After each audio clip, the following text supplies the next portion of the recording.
have decided kung sino ang magiging exclusive realty partner ng Paradiso Iscanio, kundi ang Torre Campo Realty. Na-dislocate yung balikat mo. Puruan yata kanina. Tayo, ang pawala ng sakit. Gusto ko lang mag-lose control ngayon. Edward, why don't you just give your kuya the benefit of the doubt at mag-focus ka na lang sa kung paano mo liligawan si Marge pag-uwi nila. Hindi mo ako kailangan panagutan. Nakalimutan ko na yung nangyari sa atin. Kaya na gusto mo. Aalis mo na si Mama ha, pero babalik ako agad. At saan nagpunta mama ko? Pag tumawag si ate mo, huwag kang makikwento ha. Ama, hindi ko alam. Pagdating ko dito, wala na siya eh. Ito nga si Jobert to, hindi nakatulong kakaintay sa kanya. Salamat, Aling Rona, ha? Basta pag nakita mo si mama, tawagan at text niyo agad ako. O sige, salamat kayo. Nai-report ko na sa polis na nawawala si Tita Evelyn. May naisip ka pa ba kung saan siya pwede magpunta? Medyo ko'y mahuna-hunaan ron.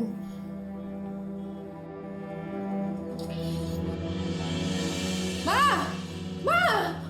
Ma, napabaliw na ako kakaisip ko anong nangyari sa inyo. Saan ba kayo galing? Tsaka sinabi ko sa iyo, huwag niyong iwan mag-isa si Jobert. Ma, nagbilin ko sa imo, na bantayan ni mo si Jobert. Anak, hindi ko naman kasi matiis na hindi siya kausapin. Sino? Ma, di ko makasabot. Sino bang yung tinutukoy niyo? Marge, anak.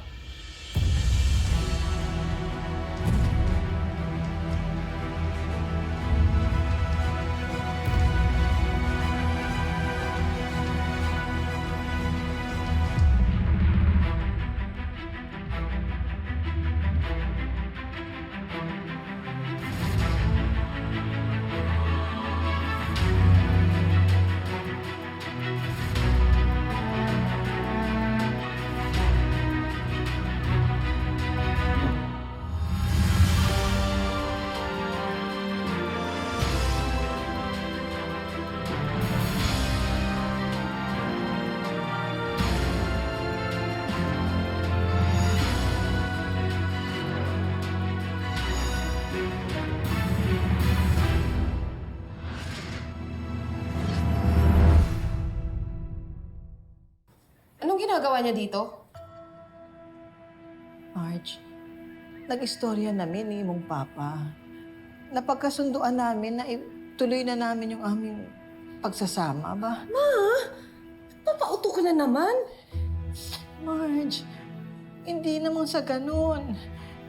Nagbago na ang tatay mo. Ma, lumang tugtugin na yan. Kunwari lang yan nagbago at nagsisi, pero alam na naman natin kung ano magiging ending. Marge, makinig ka muna, anak. Muntik na akong ma-hold up kagabi. Nasira pa nga tong cellphone ko. Kung hindi dahil sa tatay mo, baka kung ano na nangyari sa akin. Anak, nangako na ako sa inyong mama na magpapakabuti na ako. Mubalos ko sa imong mama at sa inyo ni Jobert. Sana anak, bigyan mo pa ako ng isang pagkakataon na ipakita sa inyo na kaya kong maging ama ulit sa inyo. Sige na, anak. Ma, aliragog ka. Lulukuhin ka lang ulit ni Papa. Ma, gamitin mo naman yung utak mo. Huwag mong pairalin yung emosyon mo. Anak, huwag mong pagtasan ng boses ng ganyan ng mama mo. Huwag mo ko utusan. Dahil wala kang karapatan pagkatapos ng ginawa niyo sa amin. Ingay! Ingay! Ingay! Ingay! Mama! Mama! Ingay! Robert, pwede ba umalis na kayo? Huwag niyo na kami guluhin! Ano ba? Huwag mo na paikutin ang utak ng nanay ko! Hindi ka namin kailangan. Lumayas ka na!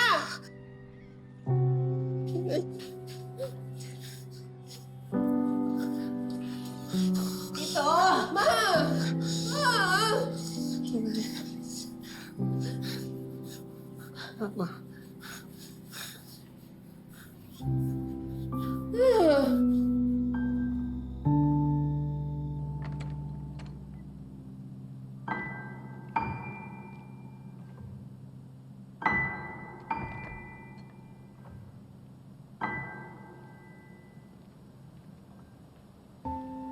Ano, kamusta po siya? Ngayon, masama pa rin ang loob. Kasi ikaw pinapunta ng si Liglay sa Batangas at hindi siya.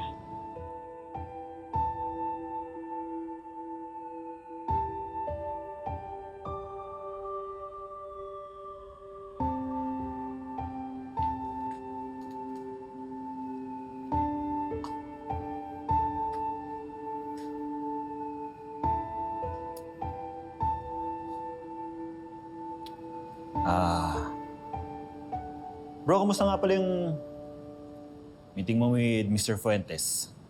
Kamusta? Close mo ba yung deal? I was calling you last night. Hindi ka sumasagot.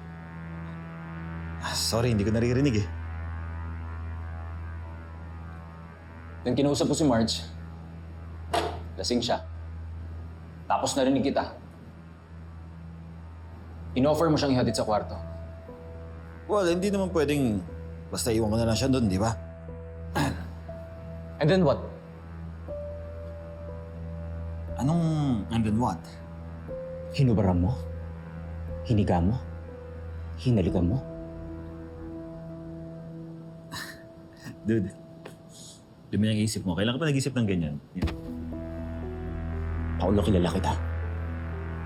Alam ko kung paano ka sa babae. Aminin mo na sa akin. May nangyari sa inyo ni Marge?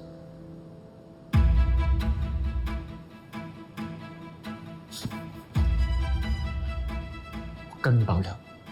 Huwag ka nun.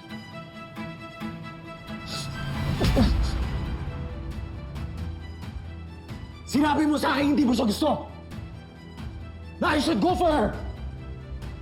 Sasabihin ko lang kay Marcia gusto ko siya eh. Tapos ano? Ano ginawa mo? Tikman mo muna siya bago mo siya ibasa sa akin!